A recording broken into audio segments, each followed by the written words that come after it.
on est traversé par des passions, on est traversé par des conflits intergénérationnels, interpersonnels. Et pouvoir vieillir tranquillement, c'est se déprendre de tout ça, de son fardeau, poser son sac à dos, pouvoir être tranquille et avoir une nouvelle jeunesse. Et ça, on l'a, parce que la jeunesse, elle est aussi celle de l'esprit, de l'âme, qui perdure tout autour. Alors, je vais faire un petit peu de philo. Descartes disait qu'on était un corps séparé de son esprit, qu'on était tripartite, le corps, l'âme et l'esprit.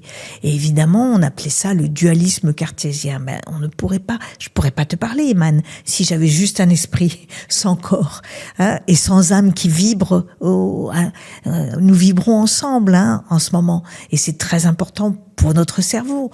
On est en train de développer des synapses.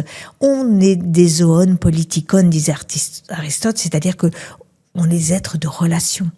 Et donc, c'est très important de pouvoir se défaire de ce qui nous alourdit, des boulets de la vie. Et ça, l'âge nous le permet. Nous le permet, et sans irritabilité, sans hargne, en disant, mais ça, c'est plus pour moi. Je vais pas me bagarrer pour ça. Et souvent, on entend les gens âgés dire, à mon âge, je ne vais plus faire ça, je ne vais plus faire telle chose. Mais on peut garder au fond de soi une certaine révolte, par exemple. Indignez-vous de Stéphane Hessel, qui a traversé aussi beaucoup de conflits, beaucoup de choses merveilleuses et qui a entraîné toutes les jeunes générations.